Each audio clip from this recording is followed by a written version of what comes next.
හොඳයි ගෞරවනීය ස්වාමීන් වහන්සේ ගෞරවනීය මෑණියන් වහන්සේ සද්ධාවන්ත පින්වත්නි නිස්සාරණ වනේ පවත්වන 271 වන භාවනා වැඩසටහනේ දෙවන ධර්මදේශනා වාරය සඳහායි අපි සූදානම් වෙන්නේ. ඒ සඳහා සියලු දෙනාම tempත් වෙලා සාදුකාරයක් පවත්වන්න. නමෝ තස්ස භගවතෝ අරහතෝ සම්මා සම්බුද්දස්ස නමෝ තස්ස භගවතෝ අරහතෝ සම්මා සම්බුද්දස්ස නමෝ තස්ස භගවතෝ අරහතෝ සම්මා සම්බුද්දස්ස අක්කෝධනෝ විගත කීලෝ හමස්මි අනුතීරේ මහියේ ඒකරත්ත වාසෝ විවටා කුටි නිබ්බුතෝ ගිනි අතචේ පත්තයසි පවස්ස දේවාති. ගෞරවනීය ස්වාමීන් වහන්සේ ගෞරවනීය මෑණියන් වහන්සේ සද්ධාවන්ත පින්වත්නි අපි මේ 271 වන භාවනා වැඩසටහනට මාතෘකාව සපයාගෙන තියෙන්නේ සුත්ත නිපාතේ ධනිය සූත්‍රයෙන්. ධනිය සූත්‍රය මතතන් ධනිය ගෝපාල සූත්‍රය කියලත් මේ සූත්‍රයට නමක් යෙදෙනවා. විශේෂයෙන්ම එදා කෘෂිකාර්මික ජන සමාජය පිළිබඳව යම් පමණක විවරණයකුත් මේ සූත්‍රය තුලින් අපිට මතු කරගන්න පුළුවන්. මොකද එදා අපි දන්නවා බුදුරජාණන් වහන්සේ පහළ වෙන කාලෙදී කෘෂිකාර්මික ජන සමාජයක් එදා තිබුණේ, ආර්ථිකයක් එදා තිබුණේ. ඉතින් මේ මිනිස්සු ගත කරපු බොහොම නිදහස් ජීවිතය, සරල ජීවිතය මේ ගාථා තුලින් විදහා දැක්වෙනවා. අපි ටිකක් මේ ධනිය සූත්‍රයේ පසුබිම ගැන විමසීමක් කළොත්, ඉතින් ඒ අයගේ එක්තරා අන්දමක සිරිතක් තිබිලා තියෙනවා. ගොපල්ලන්, ඒ ගව පාලකීන් සෑහෙන ගවයින් පිරිසක් එක්කාසු කරගෙන, ඉතින් එයාට ඒ තන පහසුවෙන් ලබා ගන්න පුළුවන් පිරිස් ඇසුරු කරමින් නැත්නම් ප්‍රදේශ ඇසුරු කරමින් තමයි වාසය කරන්නේ. හැබැයි මේ වැහි සාර මාසේ ටිකක් ගම් වතුර ගලන්නේ නැති, බාධාවක් නැති ප්‍රදේශයක් තෝරගෙන එතන යම්කිසි නිවහනක් හදාගෙන එතන නිකන් ගමක් වගේ හදාගෙන ඒ පිරිස එක්කාසු වෙලා කාලය ගත කරනවා. ඉතින් එතකොට එක තැනක මුළු ජීවිත කාලයම ගත කරන ස්වභාවයකට වඩා මේ පිරිස එහෙමනම් අර තන බිම් සොයාගෙන ඒ ගවයින් ඒ තැනට අරගෙන යමින් ඉතිරි කාල පරිච්ඡේදය ගත කරනවා වගේම වැහි කාලෙදී එක තැනකට යමු වෙලා ඒ වැස්සෙන් බාධාවක් නොවන තැනක් හදාගෙන බොහොම සුරක්ෂිතව ඉන්න ජීවිකා ස්වභාවයක්, ජීවිතා ප්‍රවෘත්තියක් ගත කරලා තියෙනවා. ඉතින් එතකොට මේ ධනිය ගෝපාල කියන්නේ තන්නේ බඳු සෑහෙන්න ගව සම්පතක් හිමි තැනැත්තෙක්. එයාට දහස් ගණන් මේ ගවයින් ඉඳලා තිනවා. ඒ වගේමයි එයාට බොහොම කීකරු බිරිඳක් ඉඳලා තිනවා. දරුවන් රාශියක් ඉඳලා තිනවා. දසි කම්කරු ආදීන් සෑහෙන පිරිසක් ඉඳලා තිනවා. ඉතින් ඒ පිරිස බොහොම ශාස්ත්‍රීයව කාලය ගත කරලා තිනවා. ඉතින් එක්තරා අවස්ථාවකදී දැන් වහින කාලේ උදා වුණාට පස්සේ අර මහී කියන ගංගාව, ඒකත් බොහොම ප්‍රසිද්ධ ගංගාවක්. ඒතර අන්නේ මහී ගන්තර මේගොල්ලෝ හදා ගන්නවා ආරක්ෂිත භූමියක්. නැත්තම් කුටියක් හදා ගන්නවා. ගෙවල් රාශියක් ඉදි කර ගන්නවා. අන්න ඒවා ඇතුළට දැන් මේගොල්ලෝ ඇතුල් වෙලා දැන් මේ වහින්න එන වැස්සට බොහොම සූදානමින් ඉන්නවා. ඉතින් ඊට කලින් කරන්න වැඩ කටයුතු රාශියක් තියෙනවා. ඒ කියන්නේ තැන් වල විසිරලා ඉන්න ගවයින්ව ඒ අදාළ තැන් වලට එක්කාසු කරගන්න එක, ඒගොල්ලන්ගේ ආරක්ෂාව සලස්සන එක, ඊළඟට උන්ට වුමනා කරන තනාදිය සලස්සන එක, කෑම ආහාරමේ දෙන එක, ඊට පස්සේ උන්ට දුම් ගස්සන එක. ඉතින් මේ වගේ ගවයින්ගේ පාලනය සම්බන්ධයෙන්, උන්ගේ ආරක්ෂාව සම්බන්ධයෙන් කළ යුතු යම්සි කාර්යයන් රාශියක් තියෙනවා නම් දැන් මේ පිරිස එකතු වෙලා ඒ සියල්ල කරලා හමාරයි. ඊට පස්සේ අනිකුත් කම්කරු ආදීන්ගේ යම්කිසි වමනා එපාකම් තියෙනවා නම් ඒවත් මේ ධනිය ගෝපාල ඇතුළු අනිකුත් ඒ ප්‍රධානීන් විසින් ඒ කටයුතු ටිකත් කරලා හමාරයි. ඊට පස්සේ දැන් මේ පිරිස තමන් හදාගත්ත මේ ආරක්ෂිත ගෙවල් ආදියේ දැන් ආරක්ෂිතව වාසය කරනවා. දැන් එතකොට සෑහෙන වැඩ කටයුතු රාශියක් නිම කරලා ඒ සියල්ල සාර්ථකව අවසන් කළා. මේ ඇඳේ හාන්සි වෙලා ඉන්නකොට තමයි ධනිය ගෝපාලට වැටහෙන්නේ දැන් මේ ඈතින් වහින්න එනවා. එතකොට දැන් මේ වැස්සට දැන් කිසි ප්‍රශ්නයක් නැහැ. මොකද කරන්න ඕන දේවල් ටික ඔක්කොම සාර්ථකව නිම කළායි තියෙන්නේ. ගොනුන්ගේ කිසි ප්‍රශ්නයක් නැහැ. ඔක්කොමලා ටික ආරක්ෂිතව මේ වැඳී සිටිනවා. ඒගොල්ලන්ට යම් කිසි ආරක්ෂාවක් සපයන්න ඕන නම් ඒ සියල්ල දැන් මේ ධනිය ගෝපාලතුමා ඉෂ්ට කළායි තියෙන්නේ. එයාගේ යට තියෙන යම්සි කම්කරුවන් ආදී පිරිසක් ඉන්නවා නම් ඒ පිරිසත් බොහොම තෘප්තිමත්ව ඉන්නවා. Tamanගේ බිරිඳ ඇතුළු ඒ අනිකුත් පිරිසත් දරුවන් බිරිඳ ඇතුළු අනිකුත් පිරිසත් බොහොම හොඳින් වාසය කරනවා. ඒ නිසා දැන් මෙයාට එක්තරා අන්දමක තෘප්තිමත් බවක් මේ තමන් ගත කරන ගෘහ ජීවිතයේ එක්තරා අන්දමක තෘප්තිමත් බවක් දැන් මේ අවස්ථාවේදී දැනෙනවා. දැනিলা මේ වැස්සට ඉතින් ආරාධනා කරනවා ඔයාට කැමති නම් වහින්න. ඒක අතකින් අර මේ තමන්ගේ ශාස්ත්‍රීයකත්වයත් ඒ වගේම දැන් තමන් මේ වෙහෙසලා වැඩ කිරීමේ ඒ තෘප්තිමත් භාවයත් සාර්ථක වීමේ තෘප්තිමත් භාවයත් දැන් මේ වාක්‍යවල මේ ගාථාවල නිරූපණය වෙනවා. ඒක අතකින් එතකොට අපිට තේරෙනවා දැන් බුදුරජාණන් වහන්සේත් භෝග සුඛ අත්ති සුඛ ආදී වශයෙන් මේ සැපයේ අවස්ථාවන් පෙන්ලා තියෙනවා. දැන් ගෘහ ජීවිතයක් ගත කරනකොට අපිට ආර්ථික වශයෙන් යමක් කමක් තබා ගැනීම අවශ්‍යයි. එතකොට ඒක අත්ති සුඛයක් වශයෙන් පෙන්වනවා. ඒ කියන්නේ මුදල් හදල් වෙන්න පුළුවන්, වස්තුවක් වෙන්න පුළුවන්. ඒක අපිට තියෙනවා නම් එතකොට අපි යම් පමණක සාර්ථකත්වයක් ගෘහ ජීවිතයක පෙන්වුම් කරනවා. භෝග සුඛයක් කියලා කියනවා අපිට ධනය තියෙනවා නම් එහෙමත් නැත්නම් භෝගයන් ඒ කාලේ හැටියට කෘෂිකාර්මික ජීවිතයකදී නම් ඒ වගාවන් ශාස්ත්‍රීක නම් අනේ බඳු භෝග සුඛයක් අපිට එතකොට දැනෙනවා. යමක් කමක් තිබීම නිසා පහළ වෙන සතුටක්. ඒ වගේමයි භෝගයන් ශාස්ත්‍රීක වීම නිසා ඒ කෘෂිකාර්මික සමාජයේ ඒ පහළ වෙන සතුටක්. ඊටත් එහා ගිහලා අනවජ්‍ය සුඛයක්. මොකද තමන් නිවර්දිව ජීවිතය ගත කරනවා. ඒ තරම් වැරද්දක් තමන්ට සිද්ධ වෙන්නේ නැහැ. තමනුත් අනුනුත් බොහොම සිල්වත්ව වාසය කරනවා. නිවර්දිව වාසය කරනවා. මගේ අතින් මටවත් අනුන්ටවත් වරදක් සිද්ධ වෙන්නේ නැහැ කියලා ඒ තමන් ගැන ඇතිවන ආත්ම තෘප්තියක්. තමන් ගැන ඇතිවන අහිංසක සතුටක් අනවජ්‍ය සුඛයක් වශයෙන් ධර්මයේ පෙන්ලා තියෙනවා. එතකොට මේ එක පැත්තකින් මේ ධනිය ගෝපාල මේ බඳු මේ සතුටක් භුක්ති විඳින අවස්ථාවක්. ඉතින් ගෘහ ජීවිතයක මේ බඳු සතුටක් අත්‍යවශ්‍ය වෙනවනේ. එහෙම නැත්නම් හැමතිස්සෙම තියෙන අප්තෘප්තිකර බවක්. අරක හම්බුනේ නැහැ, මේක හම්බුන්නේ නැහැ, අරක මදි, මේක මදි කියලා හැමතිස්සෙම හිත වද දෙන ගතියක් තමයි අපිට තියෙන්නේ. හැබැයි අපිට පුළුවන් නම් ලද දෙයින් සතුටු වෙන්න. අපිට උපයාගත්ත ධනයක් තියෙනවා නම් මහන්සියලා වැඩ කළා, දහඩිය මහන්සියෙන් වැඩ කළා උපයාගත්ත ධනයක් තියෙනවා නම් ඒ ලැබපු දේ ගැන සතුටක් භුක්ති විඳ ගන්න අවස්ථාව තියෙනවා.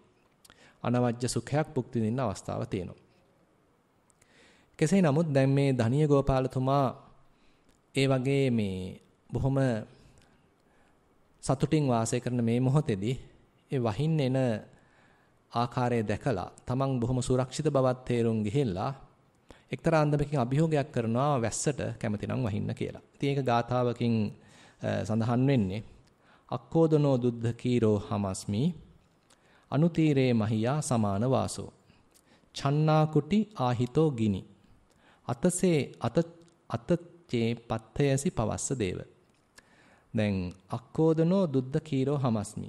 දැන් මේ gedara ඔක්කොම උවමනා කරන ඒ රාත්‍රී ආහාරය හොඳට පිළියෙල කරලා අවසానයි දැන්. බත් කිස හමාරයි. දුද්ධ කීරෝ හමස්මි. දැන් මේ ගව දෙනුන්ගෙන් කිරි දොවලත් අවසానයි. දා දවසේ කටයුතු සියල්ල දැන් හමාර වෙලා තියෙන්නේ. අනුතීරේ මහියා සමාන වාසෝ. දැන් මේ මහී ගන්තේරේ ඒ තමන්ගේ අනිකුත් පිරිසත් සමග බොහොම සුවසේ සමගියෙන් වාසය කරන අවස්ථාවක්. චන්නා කුටි. මගේ මේ ගෙදර අනිත් සියලු දෙනාගේ ගෙවල් හොඳට සෙවිලි කරලා තියෙන. ඒ නිසා වැස්සයි කියලා මට ප්‍රශ්නයක් නැහැ. ආහිතෝ ගිනි. ඒ වගේමයි ගිනි අවුල වෙලා තියෙන්නේ. දැන් අපි දන්නවා එදා කාලේ අද වගේ විවිධාකාර තාක්ෂණික මේවලම් මොකක්වත් තිබුණ නැහැ. ඉතින් මේ ගින්දරක් අවුලව ගත්තට පස්සේ ඒක නිවා ගන්න නැතුව තබා ගැනීම අත්‍යවශ්‍ය වෙනවා. ඉතින් එතකොට මේ පිරිසත් ඒ Tamanට ආහාර පිස ගැනීම සඳහා වමනා කරන ගින්දරත් අවුලවගෙන තියෙනවා. වහලත් හොඳට හැවිලි වෙලා හින්දා වැස්සයි කියලා ප්‍රශ්නයක් ඇත්තෙත් නැහැ. දෙනුන්ගෙන් කිරිත් දවාගෙන හමාරයි. Tamanගේ අනිකුත් පිරිසත් එක්ක බොහොම සුරක්ෂිතව වාසය කරනවා. කිසි ගැටලුවක් නැහැ. අතචේ පත්තේසි පවස්ස දේව. ඒ නිසා වැස්ස වස්වලාහක දෙවියනි ඔබතුමාට කැමති නම් වහින්න කියලා නිකන් ආරාධනාවක් කරනවා. දැන් මේක අහගෙන ඉන්නවා ඈත ඉඳලා බුදුරජාණන් වහන්සේ. දැන් මේ මහීගන්තරයි බුදුරජාණන් වහන්සේ වැඩ වාසය කරන තැනයි අතර අති විශාල දුර ප්‍රමාණයක් තියෙනවා. බුදුරජාණන් වහන්සේගේ දිව කනට මේ මහී ගෝපාලගේ මේ ආරාධනාව මේ කරන උදම් ඇනීම ඇහෙනවා. දැන් මෙතන හරි ලස්සන දෙයක් සිද්ධ වෙනවා. බුදුරජාණන් වහන්සේ දකිනවා මේ මහී ගෝපාල මේ ධනිය ගෝපාල බොහොම මේ භව සම්පatti තියෙන එහෙමත් නැත්නම් නිවන් දකින්න රහත් වෙන්න පින් තියෙන තැනැත්තෙක් බව බුදුරජාන් වහන්සේ දකිනවා. එපමණක් නෙමෙයි. එතුමාගේ ගෝපිකා කියන ඒ බිරිඳත් ඇයටත් රහත් වෙන්න පින තියෙන තැනැත්තියක් බවත් බුදුරජාන් වහන්සේ දකිනවා. හැබැයි මේ ඉන්න තැන බොහොම අනාරක්ෂිතයි. මේ ධනිය ගෝපාල හිතුවට දැන් මං ඉන්නේ බොහොම ආරක්ෂිත තැනක එක්කම ਸਰව සම්පූර්ණයි කොච්චර වැස්සත් මට ප්‍රශ්නයක් නැහැ කියලා අද මේ රාත්‍රියේ වහින වැස්සෙන් මුළු ප්‍රදේශයම ගම් වතුරට යට වෙලා බැරි වෙලාවත් මේ පිරිස මෙතන හිටියොත් සියල්ල ජීවිතත්වයටපත් වෙනවා. දැන් බුදු නුවණට මේ හසු වෙනවා ගෝචර වෙනවා මේ එහා තියෙන විපතත්. ඒ වගේම මේ දෙදෙනාගේ තියෙන කුසල සම්පත්තියත් බුදුරජාණන් වහන්සේගේ බුදු නුවණට හසු වෙනවා. ඉතින් මෙතෙන්දී එක්තරා අන්දමකින් බුදුරජාණන් වහන්සේ උන්වහන්සේගේ පිළිඹු වෙන මහා කරුණාවකින් එතනට වැඩම කළා මේ ගාථාවට ප්‍රතිඋත්තර සපයමින් එක්තරා සංවාදයකට පිවිසෙනවා. දැන් බැරි වෙලාවත් මේ දේ කළේ නැත්තම් ධනිය ගෝපාලතුමාත් එතුමාගේ බිරිඳත් අනිකුත් සියලු දෙනාත් ගම් වතුරට අහු වෙලා ජීවිතක්ෂයටපත් වෙනවා. ඒ නිසා එක්තරා අන්දමකින් බුදුරජාණන් වහන්සේ මැදිහත් වෙලා පිහිට වෙච්ච අවස්ථාවක් වශයෙන් දැක ගන්න පුළුවන්. ඉතින් මේ වගේම අපි දන්නවා අහලා තියෙනවා විවිධ අවස්ථාවන්. දැන් අර අඟුලිමාල අන්තිම මොහොතේ හිටියේ. අම්මගේ අත කපලා හරි අර ඇඟිලිමාලේ සම්පූර්ණ කරගන්න අවස්ථාවේ හිටියේ. අම්මත් දැන් පෙනිපෙනි එනවා. එච්චරට බොහොම ඡණ්ඩ පරුෂ බවටපත් වෙලා ඒ ගුරු පඬුරු දෙන්න දහසක් දෙනෙක්ගේ ඇඟිලි කපන්න දැන් සූදානම. 999ක්ම කපලා ඉවරයි. එකයි තව තියෙන්නේ අම්මාවත් කපනවා. ඔන්න ඔය තැනදී තමයි බුදුරජාණන් වහන්සේ එතෙන්ට වැඩලා පිහිට වෙන්නේ. තව පොඩ්ඩක් එහෙම වුණා නම් අනන්තරීය පාප කර්මයක් කළා අඟුලිමාල සදහටම අපාගත වෙනවා. ඒ නිසා පිහිට වෙන්න බැරි තැනකටපත් වෙනවා. ඉතින් එතන බුදුරජාණන් වහන්සේගේ වැඩම කිරීමත් මහා කරුණාවකින් අවස්ථාවෝචිතව කරපු වැඩම කිරීමක් වශයෙන් අපිට හඳුනා ගන්න පුළුවන්. මෙතනත් මේ ධනිය ගෝපාලතුමාගේ අවස්ථාවේදීත් දැන් මේ කරන වැඩම කිරීම අන්න ඒ බඳුම මහා කරුණාවකින් කළ මැදිහත් වීමක් වශයෙන් අපිට තේරුම් ගන්න පුළුවන්. දැන් එතකොට අර ධනිය ගෝපාලතුමා මේ බඳු ප්‍රකාශයක් බොහොම උදම් ඇනීමක් කරුවට පස්සේ බුදුරජාන් වහන්සේ ප්‍රතිඋත්තර සපයනවා. දැන් එතකොට මේ ප්‍රතිඋත්තර සපයන ගාථාවල එක්තරා අන්දමක සාහිත්‍යමය රසයකුත් තියෙනවා. ඒ කියන්නේ අරයා කියන මේ ගාථාවට හරි යන විදිහටමයි කියන්නේ. ඒ ප්‍රාස රසයක් මතුවෙන විදිහටමයි ඇතැම් වෙලාවට කියන්නේ. ඒකට උත්තරයක් තියෙන විදිහටමයි ඇතැම් වෙලාවට කියන්නේ. එක්කෝ ඒ වචනම අනිත් පැත්ත හරවලා වගේ තමයි කියන්නේ.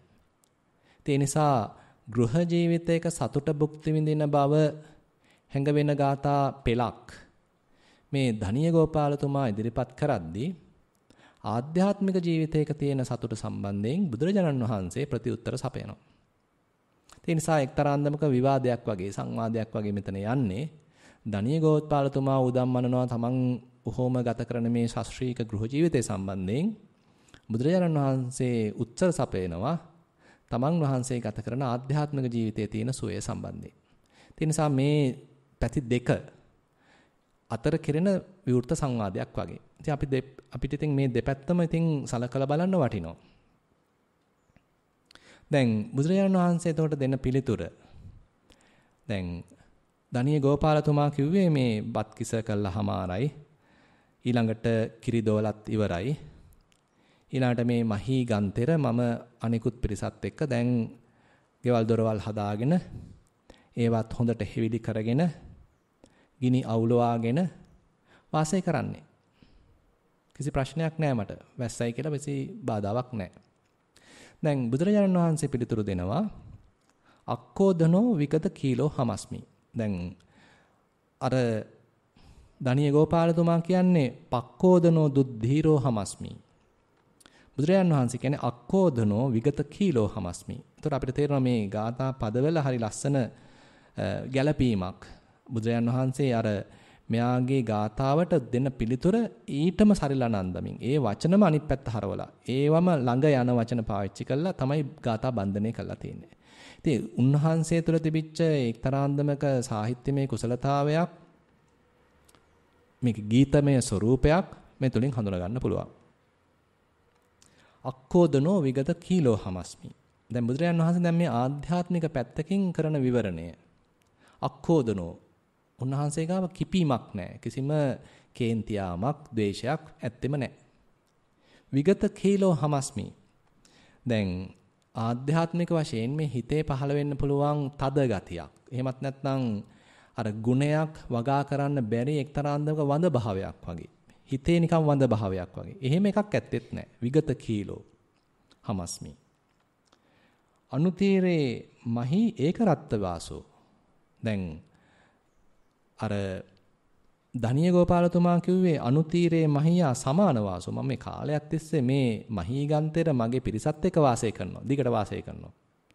අදත් ඉන්නවා මම වැස්සයි කියලා මට ප්‍රශ්නයකුත් නැහැ. එහෙම නිකන් අර දීර්ඝ ඉන්න ගතියක් මෙතන එයා කියන්නේ. බුදුරජාන් වහන්සේ ඊට වෙනත් විදිහට කියනවා අනුතීරේ මහියේ ඒකරත්ත වාසෝ. මම එක දවසයි ඉන්නේ, එක රාත්‍රියයි මම මෙතන මේ ගත කරන්නේ. එතකොට තවත් පැත්තකින් අර ගෘහ ජීවිතයක අපි බලාපොරොත්තු වෙන මේ දීර්ඝ කාලීන සැලසුම් ගයක් දොරක් හදාගෙන සදහට මෙතන ඉන්න ගතිය වෙනුවට බුදුරජාන් වහන්සේ ඉදිරිපත් කරන මේ නෛෂ්ක්‍රම්‍ය ජීවිතයක තියෙන తాවකාලිකව යමක් රාත්‍රිය ගත කරන අන්නේ ස්වභාවය මෙතන නිරූපණය වෙනවා. දැන් මේ පිටුතුන් අහලා ඇති ඇතම් බුද්ධ කාලේදී භික්ෂුන් වහන්සේලා ඉඳලා තියෙනවා අර දුතාංග ආරක්ෂා කරන. ඉතින් උන්වහන්සේලා එක රැයක් ගත කරන්නේ එක තැනක. ඊළඟ රැය ගත කරන්නේ තවත් තැනක. ඊළඟ රැය ගත කරන්නේ තවත් තැනක. අන්න ඒ වගේ බොහොම අපිස් ජීවිතයක් ගත කරපු චරිත ඔය මහා කාශ්‍යප ආදී ස්වාමින් වහන්සේලාගේ ජීවිත කතාවන් අපි අහලා තියෙනවා. ඉතින් එතකොට අර ගෘහ ජීවිතයක් නිරූපණය කරන ඒ ශාස්ත්‍රීයත්වය, ඒ බලාපොරොත්තු වෙන නিত্য ස්වභාවය වෙනුවට දැන් බුදුරජාණන් වහන්සේ මේ පැත්තෙන් තමන් මේ ගත කරන්නේ එක රාත්‍රියයි මෙතන කියලා උත්තරයක් දෙනවා. දැන් ධනිය ගෝපාලතුමා කියනවා චන්නා කුටි ආහිතෝ ගිනි. ඒ කියන්නේ මගේ ගෙදර හොඳට වහලක් හෙවිලි කරලා තිනවා, ගිනි අවුලෝලා තිනවා කියලා. බුදුරජාණන් වහන්සේ පිළිතුරු දෙනවා විවටා කුටි. මගේ කුටියේ සම්පූර්ණ වහල ගලවලා තියෙන්නේ. සම්පූර්ණ විවෘතයි. ඒ වගේමයි නිබ්බුතෝ ගිනි. ගිනි නිවිලයි තියෙන්නේ.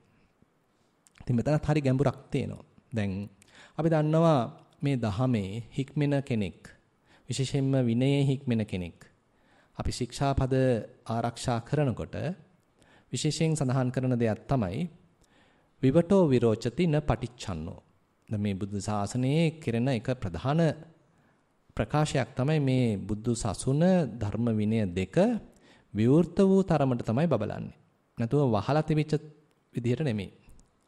දැන් ඇතැම් මන්ත්‍රාදිය තියෙනවා. දැන් හින්දුන්ගේ බ්‍රාහ්මණීන්ගේ මන්ත්‍ර ආහාරමේ තියෙනවා. ඒවා වහලා තියෙනකොට තමයි ඉතින් ඒවට ආරක්ෂාවක් දෙනවයි කියලා ඒගොල්ලෝ කියන්නේ. එහෙම නැත්නම් ඒවා ලොකු වටිනකමක් තියෙනවා කියලා කියන්නේ.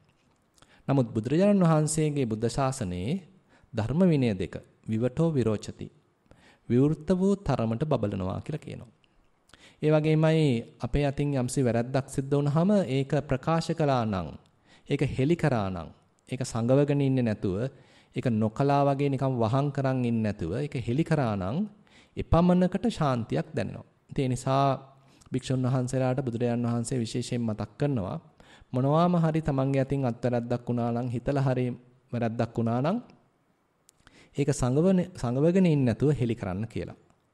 හෙලි කිරීමෙන්ම තමන්ට ශාන්තියක්, සුවයක්, වරද නිවරද කරගන්න අවස්ථාවක් සැලසෙනවා. ඒ නිසා නැවත නැවතත් ඒ වරද නොකර ඉන්න ඊළඟට තමන්ගේ සබ්‍රහ්මචාරීන් වහන්සේ නමක් බොහොම අව්‍යාජව උපදෙසක් දෙනවා එතකොට. ඒකට අපි ඇවැද්දසනවා කියලා කියනවා. ඒතකොට භික්ෂු භික්ෂුණීන් අතර ඔන්න ඔය ඇවැද්දසීමේ ක්‍රියාපටිපාටියක් ක්‍රියාත්මක වෙනවා. මොකක් හරි අතින් වැරද්දක් වුණා නම් ඒක ගිහිල්ලා තවත් තමන්ගේ සබ්‍රහ්මචාරීන් වහන්සේ නමකට බොහොම නිහතමානීව ඇඳිලි බැඳගෙන කියනවා. මගේ අතින් මෙන්න මේ වැරදි සිද්ධ වුණා. මම බොහොම අසිහියෙන් කාලය ගත කරා මේ වෙලාවේදී. ඒ නිසා මෙන්න මේ ආකාරයෙන් වැරද්දක් මගෙන් සිද්ධ වුණා කියලා බොහොම අව්‍යාජව, නිර්හංකාරව කියනවා. ඉතින් එතන තියෙන අර හැදෙන්න උවමනාව. ඒක වරද වහලා වැරද්දක් නොකලා වගේ ඉන්නවා වෙනුවට වරද විවෘත කිරීමක්, වරද හෙලි කිරීමක්. ඒතර මෙන්න මේ චන්නා කුටි කියන මෙන්න මේ தત્ත්වය වහල ගලවා දැමීම වහන්නේ නැහැ දැන්. විවෘත බවක් තියෙන්නේ. එතකොට මේ පැවිදි ජීවිතයේ කොන්න විවෘත බව බුදුරජාන් වහන්සේ විශේෂයෙන් අගය කරලා තියෙනවා. එතන ජීවිත දෙකක් නැහැ.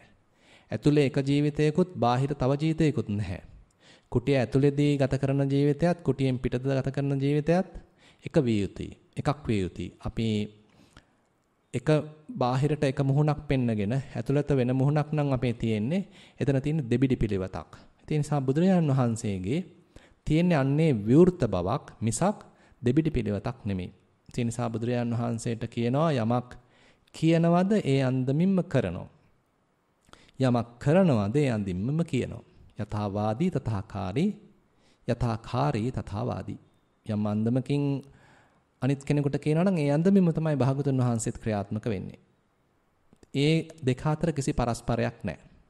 ඉතින් මේ ගුණය නිසා උන්වහන්සේගේ ජීවිතය හරි විවෘතයි. කාටත් විවෘතයි. නොසංගවන ගතියක් තියෙනවා. කිසි දෙයක් සංගවගෙන නැහැ. උන්වහන්සේගේ ධර්මයේ පවා කිසිම ගුරු මුෂ්ටියක් තියාගෙන නැහැ. භාගතුන් වහන්සේ පිරිනුවන් පාන්න ඔන්න මෙන්න කියලා බොහොම වෙහෙසටපත් වෙලා දැඩිව ගිලන් වෙලා වාසය කරනකොට දැන් ආනන්ද සාමීන් වහන්සේට මේ බොහොම අමාරුයි. උන්වහන්සේ කියනවා මගෙන් නිකන් දිසා මාරු වුණා වගේ. දැන් අපි කියන්නේ උතුරු දකුණ මාරු වුණා වගේ තත්ත්වයටපත් වෙනවා ආනන්ද හාමුදුරුවෝ. ඊට පස්සේ ඒත් ආනන්ද සාමීන් වහන්සේ කියනවා මේ බුදුරජාණන් වහන්සේ අවසාන වශයෙන් භික්ෂූන් ආමන්ත්‍රණය නොකර පිරිනුවන් පාන එකක් නැහැ කියලා මට හිතෙනකොට පුංචි අස්වැසිල්ලක් දැනුණා කියලා. පස්සේ බුදුරජාණන් වහන්සේ ගිලන් බවින් අත මිදුණාට පස්සේ උන්වහන්සේ ගාවට ගිහිල්ලා මේ ප්‍රකාශය ආනන්ද ස්වාමීන් වහන්සේ කරනවා. එතකොට බුදුරජාණන් වහන්සේ අහනවා ආනන්ද මොකද්ද මේ මගෙන් බලාපොරොත්තු වෙන්නේ තවදුරටත්? මම මේ භික්ෂූන් වහන්සේලා මේ භික්ෂු භික්ෂුණීන් මගේ අනසක යටතේ පවතින්නේ කියලා එහෙම බලාපොරොත්තුවක් මගේ නැහැ. ඒ වගේමයි මම හෙලි නොකරපු ධර්මයකුත් මගේ අතේ නැහැ. යමක් මේ සංසාර දුකින් අත මිදීම පිණිස උමනා වෙනවා නම් අන්නේ දහම නොවලහා ගුරු මුෂ්ටියක් තබා ගන්න නැතිව මම දේශනා කළා තියෙනවා. ඉතින් ඔන්න ඔය ප්‍රකාශය අතිශය වැදගත්.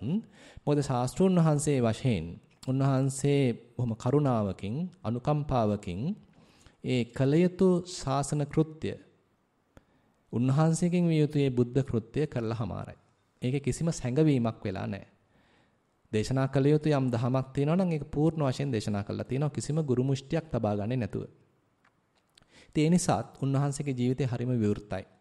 ඒ නිසා මෙන්න මේ විවටෝ කුටි කියන කාරණය හරිම වටිනවා. නිබ්බුතෝ ගිනි. උන්වහන්සේ නිවිලා ඉන්නේ. ගිනි පත්තු වෙන්නේ නැහැ. ඒ වෙනකොට ගිනි නිවාගෙන ඉන්නේ. ඒකත් අපි දන්නවා. නිවීමක් ගැනයි උන්වහන්සේ දේශනා කරන්නේ. තමන් වහන්සේ නිවිලා අනුන්ටත් නිවීමක් ළඟා කර ගැනීම සඳහා ධමයක් දේශනා කරනවා. ඒතකොට පින්නත් මේ බුදුරජාන් වහන්සේ දෙන උත්තරය එක පැත්තකින් හරිම සාහිත්‍යමය රසයක් තියෙනවා. තවත් පැත්තකින් එක්තරා අන්දක ප්‍රතිපදාවක් කෙරෙහි අපිව යොමු කරනවා. අර ගිහි ජීවිතයකට වඩා බොහොම සුන්දර ආධ්‍යාත්මික ජීවිතයක් වෙත අපිව යොමු කරන ගතියක් මේ පිළිතුරේ තියෙනවා. දැන් මෙතන එක ප්‍රකාශයක් වෙනවා මේ චේතෝ කීල සම්බන්ධයෙන්. දැන් අපේ හිතේ යම් යම් සැක පහළ වුණොත් ඒක අපිට හරියට නිකන් හිතේ තියෙන ගුණයක් දිනු කරගන්න ඇහිරීමක් නැත්නම් ගුණයක් දිනු කරගන්න බාධාවක් බවට ඒකපත් වෙනවා. ඒ බඳු සැක පහක් ගැන චේතෝ කීල සූත්‍රයේදී සඳහන් කරනවා. ඒ බඳු සැක ඇත්තට මේ අපේ වටේ පිටෙන්ම අපි හදාගත්ත දේවල්. නැතු මේ මහා දාර්ශනික සැක නෙමෙයි මේ කතා කරන්නේ. උදාහරණයක් වශයෙන් කියනවා නම් තමන්ගේ ශාස්ත්‍රූන් වහන්සේ ගැන තියෙන සැකයක්.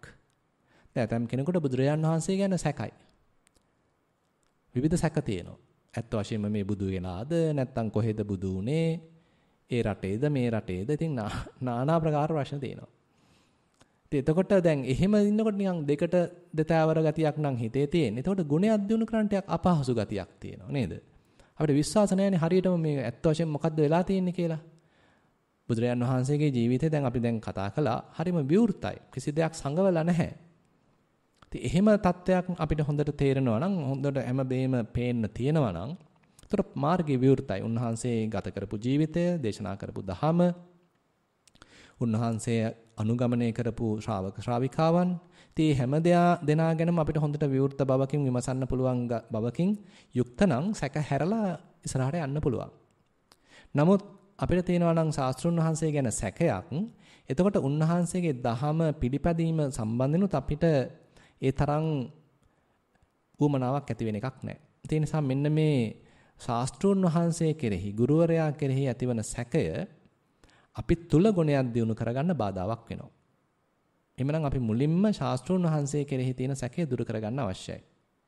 උන්වහන්සේ ගැන ශ්‍රද්ධාවක් ඇති කරගන්න අවශ්‍යයි. ඉතින් මේ ශ්‍රද්ධාව එක පැත්තකින් මුලදී අපිට සියල්ල දැනගෙන අපි තුලින්ම ඒක දැකගෙන ඇති වෙන ශ්‍රද්ධාවක් නොවෙන්න පුළුවන්. මොකද ඉතින් මේ ගැඹුරු දහමක් එක පාට මේ සියල්ල සාක්ෂාත් කරගන්න අපිට හැකියාවක් නැහැ. නමුත් අපි විශ්වාසයක් ඇති කරගන්නවා. දැන් අපිට රෝගයක් වැළඳුනහම තාම රෝගේ වැළඳෙනා නම් තියෙන්නේ. අනිත් අය කිව්වොත් මෙන්න මේ අහවල් වෛද්‍යවරයා බොහොම දක්ෂයි මේ රෝගයට හොඳට කලින් ප්‍රතිකාර කරලා තියෙනවා. ඒ අයට සුව වෙලා තියෙනවා කියලා කිව්වොත් ඔන්න අපිත් ඒ වෛද්‍යවරයා ගාවට යනවා. එතකොට අපිට ඒ වෛද්‍යවරයා කෙරෙහි යම්සි විශ්වාසයක් තියෙනවා. ඒ වගේ තමයි මෙතනත් මේ බුදු කෙනෙක් සරණ ගිහිල්ලා ඒ ධර්මය අනුගමනය කරපු පිරිසක් ඉන්නවා. ඒ අය සාක්ෂාත් කරපු දහමක් තියෙනවා. ලැබු ප්‍රතිඵලයක් තියෙනවා. ඉතින් ඒ ගමන ගැන අපිට යම්සි විශ්වාසයක් ඇති වෙනවා. අපිත් ඒ නිසා ඒ බඳු ප්‍රතිපදාවකට පිවිසෙනවා. අන්න එතෙන්ද ශ්‍රද්ධාව මූලික වෙනවා. එතකොට පින්වත්නි, ඔය ශ්‍රද්ධාව මූලික කරගෙන අපි මේ පටන් ගන්න ගමන මේ බුදුදහමේ තියෙන එක ලක්ෂණයක් තමයි ඒක අන්ධ භක්තියකින් දිගට යන ගමනක් නෙමෙයි. මුලදී ටිකක් අනුමාන ගතියක් තියෙන්න පුළුවන්. විශ්වාසය මත පදනම් වෙන්න පුළුවන්. හැබැයි පස්සේ ටික ටික මේ ගමනේ ප්‍රායෝගිකව යෙදෙන්න මේක Tamanට සැක හැර සාක්ෂාත් වෙන ගතියකට නැත්තම් තමා තුළින්ම මේක දැනෙන තේරෙන ගතියකට පැමිණෙන්න ඕනේ. එතකොට තමයි අන්න නිවැරදි ශ්‍රද්ධාවක් ඇති වෙන්නේ. අපි ඒකට කියනවා හොඳට ඕකප්පන සද්ධා. හොඳට නිකන් බැසගත් සද්ධාාවක්. දැන් නිකන් විශ්වාසයේ මත පදනම් වෙච්ච සද්ධාාවක් නෙමෙයි. Taman තුලින්ම දැකලා කරන්න තියෙන්නේ මෙන්න මේකයි කියලා තේරුම් ගිහිල්ලා.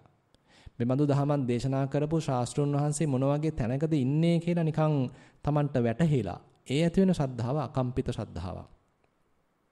ඉතින් අන්නේ වගේ මේ ශ්‍රද්ධාව බුදුරජාණන් වහන්සේ පෙන්වන ශ්‍රද්ධාව අපිට දියුණු කරන්න පුළුවන් බවක් තියෙනවා. නිකං හුදු විශ්වාසයේ මත පදනම් වෙච්ච එකක් නෙමෙයි. තමා තුලින්ම තව තහවුරු වෙන බවක් ඒ ශ්‍රද්ධාවේ තියෙනවා. දැන් අපි හිතමු මෙන්න මේ ගුරුවරයා කෙරෙහි ශාස්ත්‍රඥ වහන්සේ කෙරෙහි සැක දුරු කරගත්තා නම් ඊට පස්සේ අපිට පුළුවන්කමක් ලැබෙනවා එහෙනම් උන්වහන්සේගේ ධර්මය මොන වගේද කියලා පොඩ්ඩක් විමසලා බලන්න. නමුත් ඇතම් කෙනෙකුට දහම පිළිබඳත් සැකයි. ඉතින් අන්නේ දහම පිළිබඳ තියෙන සැකයත් මෙන්න මේ චේතෝ කීලයක් බවට පත් වෙනවා. හිතේ ඇනිච්ච නිකං කටුවක් වගේ එහෙම නැත්නම් හිතේ තියෙන එක්තරා අන්දමක වඳ භාවයක් වගේ තත්යකට පත් වෙනවා. මොකද දියුණු කරන්න අමාරුයි ඊට පස්සේ. මොකද සැක තියෙනවා. මේක යමක් වඩන්න නම් අපිට සැක හැර ඒ කෙරෙහි විශ්වාසයක් තියෙන්න ඕනේ. නමුත් ඒ අවිශ්වාසයක් නම් තියෙන්නේ අපි වැඩේට අත ගහන්නේ නැහැ. මොකද වැරදි දෙයක්නේ. වැරදි දෙයක් අපි මොකටද දියුණු කරන්නේ? කියලා ඉතින් අපි ඒක අත්හැරලා දානවා. අපේ හිත ඒ නිසා ශාස්ත්‍රීක කරගන්න මේ දහම තුලින් දියුණු කරගන්න අපි උත්සාහත් වෙන්නේ නැහැ. අපි ගාව ශාස්ත්‍රුන් වහන්සේ ගාව ගැන සැකයක් තියෙනවා නම් උන්වහන්සේගේ දහම ගැන සැකයක් තියෙනවා නම් ඊට පස්සේ උන්වහන්සේගේ ඒ සංඝ පිරිස ගැන සංඝයා වහන්සේලා ගැන ආර්ය මහා සංඝ රත්නය ගැන අපිට යම් සැකයක් තියෙනවා නම් ඒත් අපි මේ වැඩේට බහින්නේ නැහැ. එපමණක් නෙමෙයි උන්වහන්සේ ඉදිරිපත් කරන ශික්ෂාව ගැන සීල සමාධි ප්‍රඥා වශයෙන් පෙන්වන මේ ත්‍රිශික්ෂාව ගැන අපිට සැකයක් තියෙනවා නම් ඒත් අපි ප්‍රායෝගිකව මේ වැඩේට අත තියන්නේ නැහැ. තවත් කාරණයක් පෙන්නනවා තමන් එක්ක ඉන්න අනිකුත් සබ්‍රහ්මචාරීන් වහන්සේලා ගැන තියෙන නිකන් කිපුණ බවක් නම් තරහා ගිය ගතියක් නම් නොරුස්නා ගතියක් නම් එතකොටත් මේ වැඩේ කරන්න අමාරුයි. ඒතර අපිට තේරෙනවා දැන් මෙතන වුණත් අපි දැන් මේ පිරිසක් එකතු වෙලා අපි දුමු දවස් 5කට 6කට මේ බොහොම සාමකාමීව ගෙන යන වැඩපිළිවෙලක්. නමුත් අපිට නිකන් දෙතුන් දිනක් ගැන නිකන් හිතේ අමනාපයක් තියෙනවා. ඇයි යා මෙහෙම කරන්නේ? ඇයි යා මෙහෙම කරන්නේ? කියලා නිකන් ඇයි යා මෙහෙම ආවේ? කියලා අපේ හිතේ නිතරම යම්ස කෙනෙක් දෙන්නෙක් හරි අල්ලගෙන හිත නිකන් කිපිච්ච ගතියක් නම් තියෙන්නේ. නොරුස්නා ගතියක් නම් තියෙන්නේ. අපි වාඩි වුණාම ඕක ඉස්සරහට එන්න පුළුවන්. අපේ හිතට වද දෙන්න පුළුවන්. ඒ නිසා බුදුරජාණන් වහන්සේ විශේෂයෙන් මතක් කරනවා ඒ තමන්ගේ සබ්‍රහ්මචාරීන් වහන්සේලා වෙත ප්‍රිය ඇසින් බලන්න කියලා.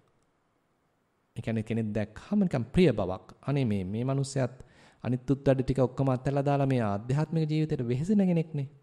කියලා අර ඒ ප්‍රිය බවකින් අනිත් කෙනා දිහාත් බලන්න කියලා මේ මතක් කරනවා.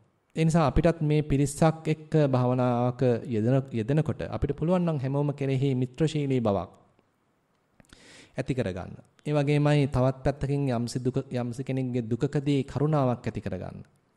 ඒ වගේමයි තවත් කෙනෙක්ගේ දියුණුවකදී මුදිතාවක් ඇති කරගන්න. එහෙම නැත්නම් හරි පහසුයි මේ ගමන. මොකද මේ සාමකාමී බවක් තියෙනවා නම් සාමයක් තියෙනවා නම් එතන අපිට විශේෂයෙන්ම ගුණයක් වඩන්න පුළුවන්.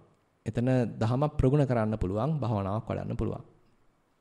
දැන් මෙන්න මේ කාරණා පහ, මේ චේතෝ කීල පහ දුරු කරගන්න නම් බුදුරජාන් වහන්සේ දෙන බෙහෙත තමයි සතිපට්ඨානය. බුදුරජාන් වහන්සේ දේශනා කරනවා ඉමේසම් භික්ඛවේ පංචන්නං චේතෝ කීලං පහානාය. චත්තාරෝ සතිපට්ඨානා භාවේ තබ්බා. මහණෙනි මෙන්න මේ පස් ආකාර වූ හිතේ හටගන්නා තද බවක්, වඳ බවක් දුරු කරගන්න නම් සතර සතිපට්ඨාන ධර්මයන් ප්‍රගුණ කරන්න කියලා කියනවා. එතකොට කොහොමද මේ සතර සතිපට්ඨාන ධර්මයන් ප්‍රගුණ කිරීම තුළින් මේ පහ දුරු වෙන්නේ? මේ කට්ටියක් විමසලා බලන්න වටිනවා. දැන් අපි හිතමු අපි කායानुපසනාවකින් පටන් ගත්තට මොකද ටික ටික මේ ඔස්සේ ටිකක් ගැඹුරට යනකොට අපිට තේරෙනවා අපේ හිත ගැන. අපේ හිතේ පවතින ආකල්ප ගැන. මගේ හිතේ හටගන්න හැඟීම් ගැන ඔන්න අපිට ටිකක් තේරෙන්න ගන්නවා. වෙනත් වචනකින් කියනවා නිකන් තමන් ගැන තේරෙන්න ගන්නවා. දැන් අපි දන්නේ නැත්නම් අපි ගැන. එතකොට ඉතින් අපිට හරි අමාරුයි අපිට නිවැරදි බෙහෙතක් ගන්න. නිවැරදි කමටහනක් වඩන්න. නමුත් අපි දන්නවා නම් මගේ චරිතය මොන වගේද? මට බොහොම මන්ට කේන්ති යන චරිතයක්ද මට තියෙන්නේ. නැත්නම් නිතරම රාගෙන් රත් වෙන චරිතයක්ද මට තියෙන්නේ. නැත්නම් හිතරම නිකන් හිත කියෝ හරිම මුලා වෙච්ච චරිතයක්ද මට තියෙන්නේ. නැත්නම් නිතරම කල්පනා කරන විතර්ක බහුල චරිතයක්ද මට තියෙන්නේ. කියලා නිකන් අර තමන්ට තමන් ගැන යම්සි වැටහීමක් තියෙනවා නම් එතකොට සුදුසු කමටහනක් තෝරගන්න එකත් ලේසි. ඒ නිවැරදිව තමන්ගේ හිතට ගැළපෙන බෙහෙතක් දීලා හිත සුවපත් කරගන්න එකත් ලේසි. විවිධාකාර කමටහන් තියෙනවා. ඉතින් ඒවෙන් අපේ හිත දැන් ගත කරන තත්වයට ගැළපෙන සුදුසු කමටහනක් පාවිච්චි කළා හිත සුවපත් කරන්න පුළුවන්. උදාහරණයක් කියනවා නම් අපි හිතමු දැන් මේ වෙලාවේදී මට දැනෙනවා මට හොඳටම කේන්ති ගිහිල්ලා කියලා. දැන් මේ වෙලාවේදී මම ආනාපාන සතිය වඩන්න ගියොත් සමහරට අසාර්ථක වෙන්න පුළුවන්. බොහෝ විට අසාර්ථක වෙන්න පුළුවන්. නමුත් මම දන්නවා නම් මේ වෙලාවේදී මට හොඳටම තරහ ගිහිල්ලා තියෙන්නේ. එහෙමනම් මම මේ ඉස්සෙල්ලාම තරහ නිවාගෙන ඉන්න ඕනේ. එහෙනම් මෛත්‍රී භාවනාවක්, බුද්ධානුස්සතියක් වගේ දෙයක් මේ වෙලාවේදී ප්‍රයෝජනවත් වෙන්න පුළුවන්. ඒක ටිකක් වඩලා ඊට පස්සේ මට ආනාපාන සතියට යන්න පුළුවන්. හැබැයි මම සෑහෙන කාලයක් තිස්සේ විපස්සනාවක් වඩලා දියුණු කරගත්ත සතිමත් බවක්, ඒකාග්‍රතාවයක්, සම්පජඤ්ඤයක් සහිතව ටිකක් වඩපු හිතක් සහිතව වෙහෙසිලා පුහුණුවක් ලැබලා ඉන්නවා නම් එතෙන්දිතින් මෛත්‍රිය අත්‍යවශ්‍ය වෙන එකක් නැහැ. කේන්ති යනකොටම දැනගන්නත් පුළුවන්. ඒ නිසා මුල් කාලෙදී අපිට ටිකක් බාහිරින් උපකරණ පාවිච්චි කරන්න වෙනවා. මොකද අපි ගාව තියෙන උපකරණ තාම හොඳට මුවහත් වෙලා නැහැ. ඒ නිසා අපිට බුදුරජාන් වහන්සේ ගැන සිහි කළා හිතේ යම් සංසිඳීමක් ඇති කරගන්න පුළුවන්. තවත් කෙනෙක්ට මෛත්‍රිය වඩලා අපේ හිතේ සංසිඳීමක් ඇති කරගන්න පුළුවන්.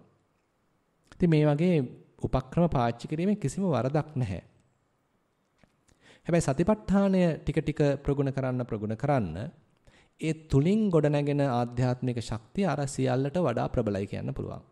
ඒතකොට ඒ දැනුවත් බව තුල දැන් මේ යෝගාවචරයාගේ හිතේ අපි හිතමු ද්වේෂයක් පහළ වෙනකොටම ඔන්න යාට තේරෙන්න පුළුවන්.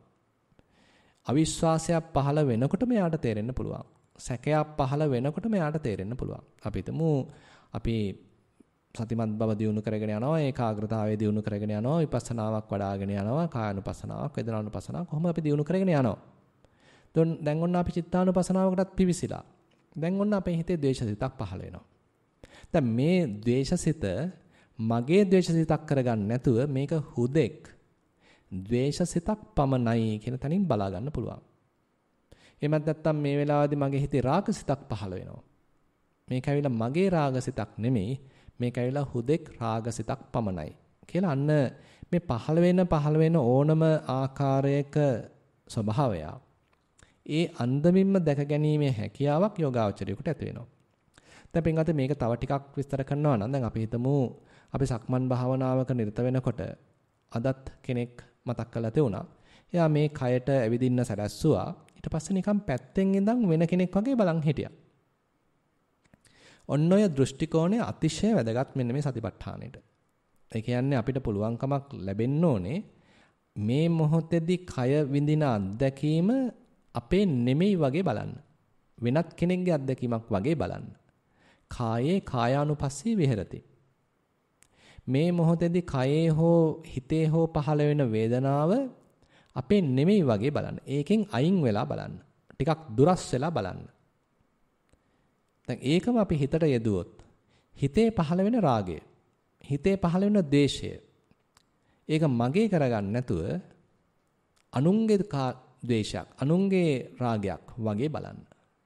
එහෙම පුළුවන් නම් අන්නේ දුරස්ත බවක් සහිතව බලන්න පුළුවන් නම් ඒක අතිශය වැදගත් වෙනවා. ඊටාම ප්‍රයෝජනවත් වෙනවා. එතකොට තමයි අපිට පුළුවන් නිකන් බාහිරින් ඉඳන් අපි දිහා බලන් ඉන්නවා වගේ ගතියක් දිනු කරන්න. ඒක මේ මෑත කාලේ නවීන විද්‍යාවේ බටහිර වෛද්‍ය විද්‍යාවේ ඒවා බොහොම දිගට කතා කරනවා. නමුත් මේ බුදුරජාන් වහන්සේ ඒවා සතිපට්ඨානයේ තුල යොදලා තියෙනවා. ඒ කුසලතාවයන් වර්ධනය කරන ආකාරයට ඒ සතිපට්ඨානයේ පෙළගස්සලා තියෙනවා. එතකොට පින්වත්නි අපිට තේරෙනවා දැන් හිත දිහා බලාගෙන යන මේ ගමනේදී යම්සි කෙනෙකුට තේරෙනවා දැන් මේ වෙලාවේදී මට බුදුරජාන් වහන්සේ ගැන එච්චර සද්ධාාවක් නැහැ. අන්න Tamanට තේරෙනවා අන්න ඒක නැති කරගෙන උන්වහන්සේ කෙරේ ශ්‍රද්ධාවක්, ෘතවේදීත්වයක් ඇති කරගන්න අවස්ථාව තියෙනවා. එහෙමත් නැත්නම් ධර්මයක් සම්බන්ධයෙන් උන්වහන්සේ දේශනා කරපු යම් දහමක් සම්බන්ධයෙන් මගේ හිතේ සැකයක් පහළ වෙලා තියෙනවා. සැකයක් පහළ වේගෙන එනවා. එහෙමනම් ඒ වෙනුවට ඒක දුරු කරගන්න නැත්නම් ඒ සැක දුරු කර ගැනීම සඳහා යම්සි උපක්‍රමයක් යොදන්න, දන්න කෙනෙක් එක්ක සාකච්ඡාවක් කරන්න, සාකච්ඡාවකට සම්බන්ධ වෙන්න මට අවස්ථාව තියෙනවා. එහෙමත් නැත්නම් මගේ සබ්‍රහ්මචාරීන් වහන්සේ කෙනෙක් ගැන හිතේ යමනාපයක් පහළ වෙලා තියෙනවා. ඉතින් ඒකත් Tamanට දැනෙන්න ඕනේ.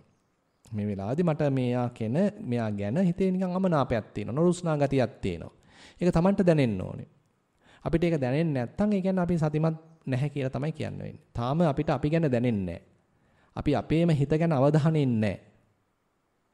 එහෙමනම් එතකොට අපි මේ සංඝයා කෙරෙහි යම්කිසි සැකයක් පහළ වුණත් තමන් එක්ක ඉන්න අනිකුත් සබ්‍රහ්මචාරීන් වහන්සේලා කෙරෙහි සැකයක් පහළ වුණත් නැත්නම් ඒ අය කෙරෙහි යම්සි කිපීමක් හිතේ ඇති වුණත් තරහවක් පහළ වුණත් එහෙමත් නැත්නම් තමන් මේ කරගෙන යන වැඩේ ගැන යම්සි සැකයක් පහළ වුණත් මේ හැම දෙයක්ම එහෙනම් තමන්ටම දැනෙන්න ඕනේ. තමන්ට විවෘත බවක් තියෙන්න ඕනේ. මේ දේවල් තමන්ගේ හිත ඇතුලේ සිද්ධ වෙනකොට තමන්ට ඒක තේරෙන්න ඕනේ. මම මේ රකින්න සීලය නිවැරදිව ආරක්ෂා කරනවද? යන්තම් එහෙම නැත්නම් යම් යම් අඩුපාඩු තියෙනවද?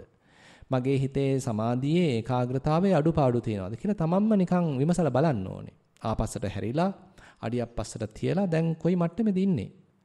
කොයි වගේ තත්වයකද මගේ සමාධිය තියෙන්නේ? ප්‍රමාණවත්ද දැන් තියෙන සමාධිය?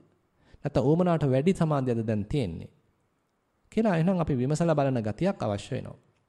ඒ වගේම ප්‍රඥාව ගැනත් දැන් මොන වගේ මට්ටමක විපස්සනා නුවණක්ද මට තියෙන්නේ? අනිත්‍ය ලක්ෂණයක් වැටහෙනවද? දුක්ඛ ලක්ෂණයක් වැටහෙනවද? අනාත්ම ලක්ෂණයක් වැටහෙනවද? කියලා ටිකක් අර තමන්ගේම කුසලතාවයන් ගැන, තමන්ගේම හිතේ ස්වභාවය ගැන විමසලා බලන ගතියක් තියෙනවා නම් එහෙමනම් මේ චේතෝ කීලවලට ඉන්න හැකියාවක් නැහැ. මොකද ඒ වෙයි මුල් මට්ටමේදීම මේ යෝගාවචරයාගේ අවධානයට හසු වෙනවා. ඒ නිසා මේ බුදුරජාන් වහන්සේ දේශනා කරන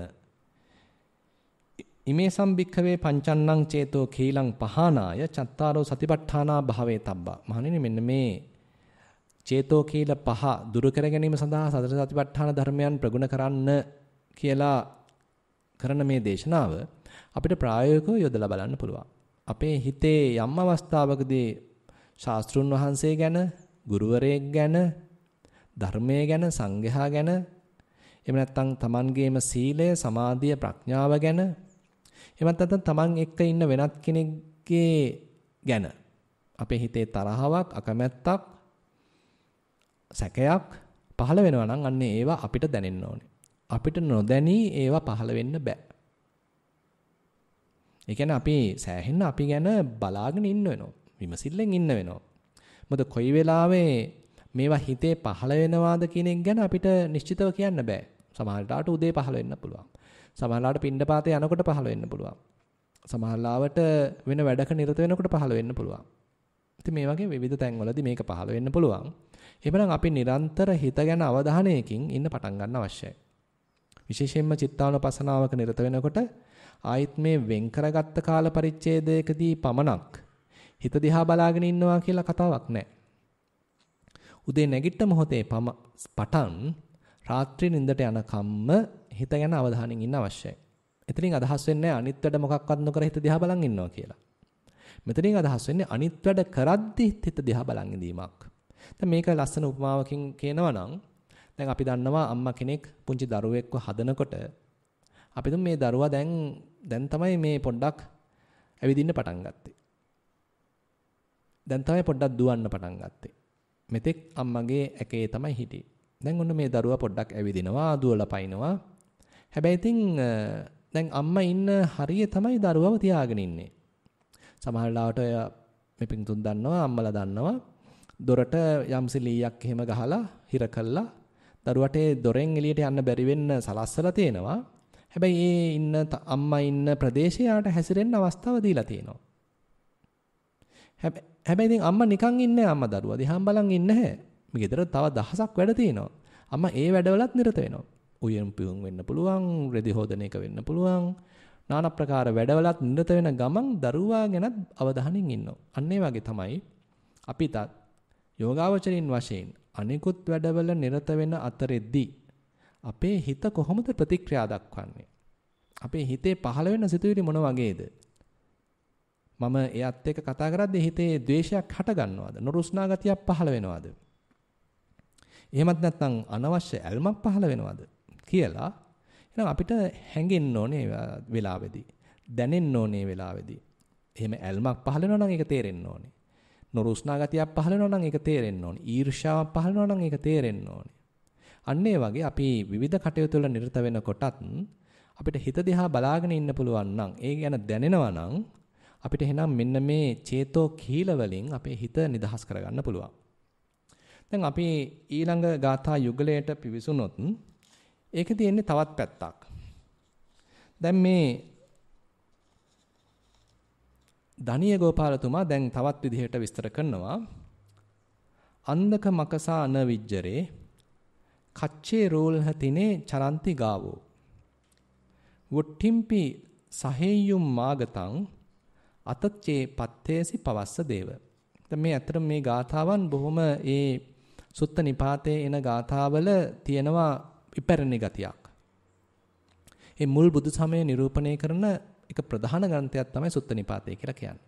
සුත්ත නිපාතේ එන සූත්‍ර දේශනාවක් තමයි මේ දණිය සූත්‍රය නැත්නම් දණිය ගෝපාල සූත්‍රය. ඒතර මේ ගාථාවෙන් මේ දණිය ගෝපාලතුමා කියනවා අර මේ විදින මැස්සෝ මදුරුවෝ දැන් මේ තැන නැහැ. එයා ඉතින් මොකක් හරි උපක්‍රමයක් යොදලා මැස්සන්ව මදුරුවන්ව අයින් කළා. ඉතින් මේ කාලේ නම් ඉතින් කොයිල් එකක් පත්තු කරලා වෙන්නේ නැති. ඒ කාලේ ඉතින් මොකක් හරි වගේ පත්තු කරලා වෙන්නේ නැති. ඉතින් කොහොම හරි දැන් ඒගොල්ලන්වත් අයින් කරලා තියෙනවා. මැස්සොත් නැහැ, මදුරුවොත් නැහැ. කිසි ප්‍රශ්නයක් නැහැ ඉතින්. ඒගොල්ලෝ පේන්න නැහැ. නවිජ්ජරේ. ඊළඟට කච්චේ රූල් හතිනේ චරන්ති ගාවෝ. මේ හොඳට වැඩිච්ච තෘණ භූමි වල තමයි මේ ගවයින් හැසිරෙන්නේ. ඉතින් ඒගොල්ලන්ට ඕන තරම් ආහාර තියෙනවා. කිසි ගැටලුවක් නැහැ. වුට්ටිම්පි සහයුම් මාගතං. ඉතින් ඒගොල්ලන්ට වැස්සයි කියලා ඒගොල්ලන්ට ප්‍රශ්නයක් නැහැ. මොකද මේ සරුවට වැඩිච්ච තෘණ භූමි වල මේ ගවයින් තන කනකොට එතකොට වැස්සත් ඒ ගවයින්ටත් කිසි බාධාවක් නැහැ. අතචේ පත්තේසි පවස්ස දේව. ඒ නිසා වැස්ස ඔබ කැමති නම් වහින්න.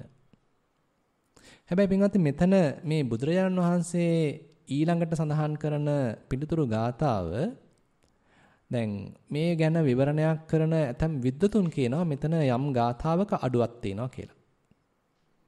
ඒ කියන්නේ මේකටම සරිලන අන්දමේම ගාථාවක් ඒ ප්‍රාස රසයෙන් යුක්ත ගාතාවක් නෙමෙයි ඊට පස්සේ සඳහන් වෙන්නේ.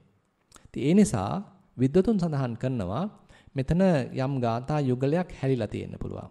දැන් අපි දන්නවා මේවා බුදුරජාණන් වහන්සේගේ කාලේ ලේඛනගත වුණේ නැහැ. උන්වහන්සේලා මේක වාචෝද්ගත කළා මතක තියාගෙන ඉඳලා තමයි ඊළඟ පරම්පරාවට අරගෙන ආවේ. ඉතින් විවිධාකාර හැලහැප්පීම් හරහා ගියා. ශාසනය අතුරුදහන් වුණා.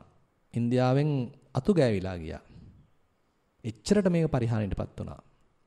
ලංකාවේදී තමයි ඇත්තටම සෑහෙන කාලයකට පස්සේ මේක ලේඛනාරූඪ වුණේ. ඉතින් ඒ නිසා අපිට සාධාරණ සැකයක් උපදවන්න පුළුවන් මේ යම්කිසි මගහැරීමක් මේ සූත්‍රයේ යම් ගාථාවල සිද්ධ වෙලා තියෙනවා කියලා. කෙසේ නමුත් ඊළඟට සඳහන් වෙන ගාථාව බුදුරජාණන් වහන්සේ ඉදිරිපත් කරන ගාථාව ඒකේ සඳහන් වෙන්නේ මෙන්න මේ අන්දමින් බද්දාහි බිසි සුසංකතා තින්නෝ පාරගතෝ විනෙය්‍ය ඕඝං අත්තෝ බිසියාන විජ්ජති අතචේ පත්තේසි පවස්ස දේව බද්දාහි බිසි සුසංකතා. දැන් මේ බුදුරජාන් වහන්සේ පහුරක් හොඳට සකස් කරලා තිබුණා. හොඳට ඒක බැඳලා අවසానයි. තින්නෝ පාරගතෝ විනෙය්‍ය ඕඝං. ඒ පහුර උපයෝගී කරගෙන මේ ඕඝයන් තරණය කළ දැන් මං ඊතර තමයි ඉන්නේ. අත්තෝ බිසියා නවිජ්ජති. දැන් ඒ නිසා මේ පහුරෙන් දැන් මට ප්‍රයෝජනයක් දැනෙන්නේ නැහැ. අවශ්‍ය නැහැ දැන් මේ පහුර මට. අතචේ පත්තේසි පවස්ස දේව. ඒ නිසා වැස්ස ඔබ කැමති නම් වහින්න. එතකොට අපිට තේරෙන පොඩ්ඩක් මෙතන නොගැලපීමක් තියෙනවා. ඒක විද්වතුන් පළ කරන්නේ මෙතන ගාථා කීපයක්ම මේ සූත්‍රයෙන් මගහැරලා තියෙනවා. අමතක වෙලා වෙන්න පුළුවන්, ලේඛන දෝෂ වෙන්න පුළුවන්, යම් කාරණා නිසා යම් අඩුවක් තියෙනවා. කෙසේ නමුත් අපේ බුදුරජාන් වහන්සේ ඉදිරිපත් කරපු ගාථාව ගැන ටිකක් විමසුවොත් බද්දාහි පිසි සුසංකතා. දැන් මේ බුදුරජාන් වහන්සේ එක්තරා අන්දමකින් පහුරක් උපමා කරනවා තමන් වහන්සේගේ ධර්මයට. මේ පිංතුන් අහලා ඇති. පහුරකට උපමා කරලා ධර්මයේ දේශනා කරන භාග්‍යතුන් වහන්සේ පහුර හොඳට සකස් කරගෙන ඒ පහුරෙන් උපයෝගී කරගෙන සසර කතරෙන් එතර වෙලා මේ ඕඝයන් තරණය කළා ඉන්න නිසා දැන් උන්වහන්සේට පහුරෙන් ඇති වැඩක් නැහැ. දැන් එතකොට පින්වත්නි අපිට පහුරෙන් ප්‍රයෝජනයක් තියෙනවා අපිත් ඊතර වෙනකන් නේද? අපි හොඳට ධර්මය තේරුම් ගන්න ඕනේ, ඒක සුතමේ ඥානයක් ඇති කර ගන්න ඕනේ, ඒ අනුව කටයුතු කරන්න ඕනේ. අපිටම අපි ඊතරට ගියා නම් ඊට පස්සේ අපිට මොකද කරන්න වෙන්නේ? පහුර කරේ තියාගෙන යන්නද? නෑ නේද? එහෙමනම් බුදුරජාණන් වහන්සේ පමණයි මේ තමන් ප්‍රයෝජනෙට ගත්ත ඒ පහුර පැත්තකින් තියන්න කියලා කිව්වේ. වෙනත් කිසිම ශාස්ත්‍රඥ වහන්සේ කෙනෙක් කියලා නෑ. එතකොට මේ බුදුරජාණන් වහන්සේ තමන් වහන්සේගේ ධර්මය පහුරකට උපමා කර දේශනා කිරීමත් සුවිශේෂී ලක්ෂණයක් වෙනවා. ඉතින් අපි මේ අහන ධර්මය අපි තුල ප්‍රගුණ කළා, දියුණු කළා, පුහුණු කළා. එහෙමනම් ධර්මේනොත් හිත ඈත් කළා පවත්වන්න කියලා කිව්වොත් ඒක ටිකක් නිකන් හිතට අමාරුයි වගේ නේද? දැන් එක්තරා අවස්ථාවකදී එක සූත්‍රයක් එනවා පංසු දොහවක කියලා සූත්‍රයක්. ඒ සූත්‍රයේදී පෙන්නනවා අපේ මේ හිතේ බලපවත්වන කෙලෙස් වල නැත්නම් උපක්ලේශ වල මට්ටම් කීපයක්. පළවෙනි මට්ටම තමයි ඕලාරික මට්ටම. ඕලාරික උපක්ඛිලේසා. ඒ කියන්නේ අපේ සීලය අපිරිසුදු නම්, ඒ කියන්නේ අපේ කයෙන් අපි කරන දේවල් අපිරිසුදු නම්, අපේ වචනයෙන් කරන දේවල් අපිරිසුදු නම්, මනසින් කරන දේවල් ප්‍රබල දේවල් මං කියන්නේ මේ රළු දේවල් අපිරිසුදු නම්, හිතන දේවල් අපිරිසුදු නම්, ඒ කියන්නේ අපිට කාය වාක් මනෝ සුචරිතයක් නැහැ. හැබැයි අපේ කයෙන් වචනයෙන් මනසෙන් සුචරිතයක් දිනු කරන්න උත්සාහන්ත වෙනවා නම් අන්න ඒ මට්ටම ශීලයක් වශයෙන් තේරුම් ගන්න පුළුවන්. ඔන්නෝක ඕලාරික උපක්ලේශ වශයෙන් පෙන්නනවා. ඊළඟට පෙන්නනවා මජ්ක්‍ධිම සහගත උපක්ඛිලේසා. මධ්‍යම මට්ටමේ උපක්ලේශය. ඉතින් ඒවට පෙන්වන්නේ කාම විතක්ක, ව්‍යාපාද විතක්ක, විහිංසා විතක්ක. කියන්නේ අපිට නිරන්තරයෙන් කාමයක් ගැනම හිතෙනවා. රූපයක් ගැන මතක් වෙනවා. සද්දයක් ගැන මතක් වෙනවා. සින්දුවක් ගැන මතක් වෙනවා. දැකපු චිත්‍රපටයක් ගැන මතක් වෙනවා. කෑම පිඟාන ගැන මතක් වෙනවා. ඉතින් ඔය වගේ ඉතින් নানা ප්‍රකාර මේ කාමයන් ගැනම නම් අපේ නිරන්තර හිත යෙදෙන්නේ. ඉතින් ඒ කියන්නේ හිතේ තියෙන හරි උපක්ලේශ ගතියක්. ඒකෙන් කිලුට වෙච්ච ගතියක් තියෙන්නේ. ඉතින් අන්න ඒ උපක්ලේශ ටික ඒ මට්ටම එහෙනම් දුරු කරගන්න අවශ්‍යයි. ඒකට අවශ්‍ය වෙන සමත භාවනාවක්. සමත භාවනාවකින් ඕක කරන්න පුළුවන්. ඒ කියන්නේ හිතේ සමාධියක් ඇති වෙනවා කියලා කියන්නේ මෙන්න මේ ප්‍රධාන වචෙන් කියනවා නීවරණ පහ తాවකාලිකව යටපත් කිරීමේ හැකියාවක්. එතකොට මෙන්න මේ උපක්ලේශ මට්ටම මධ්‍යම සහගත උපක්ඛිලේසා කියලා විස්තර කරනවා. එහෙමනම් අපේ හිතේ ඒ මට්ටම තරණය කරනකොට කාමච්ඡන්දයක්, ව්‍යාපාදයක්, විචිකිච්ඡාවක්, හිතේ ලොකුවට විසිරීමක්, නැත්තම් කරපු දෙයක් ගැන පසුතැවීමක් ලොකුවට තියෙන්න බෑ. ඒවා ටික අයින් වෙලා తాවකාලික පිරිසුදු බවක් අපේ හිතේ ඇති වෙන්න ඕනේ. හැබැයි උතනින් නතර නොවි. ඊට පස්සේ කියනවා සුකුම සහගත උපක්ඛිලේසා. ඒවා හරිම අමාරුයි තේරුම් ගන්න. දැන් අපිට හිතෙනවා මෙහෙම ඉන්නකොට මම මේ කරගෙන යන වැඩේ අපේ ගෙදර ඉන්න පුතාටත් ගිහිල්ලා කියන්න ඕනේ. නැත්තම් අද ආවේ නෑනේ මේ මං එන්න කියලාත් අපේ අම්මා කියලා ඕනේ මතක් වෙනවා. ගෙදර ඉන්න කවුරු හරි මතක් වෙනවා. නැත්නම් ඕනේ යාළුවෙක්ව මතක් වෙනවා. එයාටත් ගිහිල්ලා කියන්න ඕනේ මේක මං ගිහිල්ලා උගන්වන්න ඕනේ සතිපාසලේ කියලා දෙන්න ඕනේ. නේද? එහෙම මතක් වෙනවා. ඉතින් ඔන්න ඔය පැත්තක් කියනවා ඥාති විතර්ක කියලා. බැලුව බැලමට කිසි වැරැද්දක් නෑ වගේ. ඉතින් තමන්ගේ ගෙදර දොරේ ඉන්න අයට, ඥාතීන්ට, හිතවතුන්ට, යාළුවන්ට ඉතින් මේක කියලා දුන්නයි කියලා වැරද්දක් නැහැනේ නේද? හැබැයි ඔය පටන් ගන්න විතර්කය තව එහාට දිගට අපි පෝෂණය කරලා ගියොත් සමහර විට කෙලවර වෙන්නේ අන්න අර කාම විතර්කයකින්, ව්‍යාපාද විතර්කයකින්, විහිංසා විතර්කයකින් වෙන්න පුළුවන්. ඉතින් එතකොට මෙන්න මේ සුකුම සහගතා උපක්ඛිලේසා කියන මට්ටම හරි සූක්ෂමයි. එන්නේ නිකන් හොඳ අය වගේ. එන්නේ නිකන් හොඳයි වගේ. හිතුවට වරදක් නැහැ වගේ තමයි එන්නේ. එහෙමනම් ඒ තැන් වලිනුත් අපේ හිත නිදහස් කරගන්න අවශ්‍යයි. ඥාතීන් ගැන ඇතිවෙන විතර්ක. ඊළඟට රට ගැන ඇතිවෙන විතර්ක. දැන් මේ කාලේ තෙල් බවුසරේ ඇවිල්ලත් දන්නෙත් නැහැ. නේද? භූමි තෙල් තියනවත් දන්නෙත් නැහැ. සෑහෙන ප්‍රශ්න තියෙනවානේ. ඩොලර් එක කීයද දන්නෙත් නැහැ. දැන් 270 ගානක්ද කොහෙද? කියලා ඉතින් දැන් විවිධාකාර රට ගැන විතර්ක පහළ වෙන්න පුළුවන්. ඉතින් ඒවත් දැන් හිතාගෙන ගියොත් අන්තිමට ඉතින් ඔන්න ආණ්ඩුවට බයිනවා. අන්න විතර්ක ගොඩයි. කාම විතර්ක වලින්, ව්‍යාපාද විතර්ක වලින්, විහිංසා විතර්ක වලින් තමයි අන්තිමට කෙලවර වෙන්නේ. ඒ නිසා රට ගැන උනත් පහළ වෙන මේ විතර්කත් එහෙනම් යෝගාවචරයේ හිමීට අයින් කරගන්න සිද්ධ වෙනවා. ඊට පස්සේ අනිත් අය මං ගැන මොනවද හිතනවද දන්නේ නැහැ. මං නම් මේ හොඳට වැඩේ කරගෙන යනවා අනිත් අය මං ගැන මොනවද හිතනවද දන්නේ නැහැ. ඔහොමත් විතර්ක පහළ වෙන්න පුළුවන්.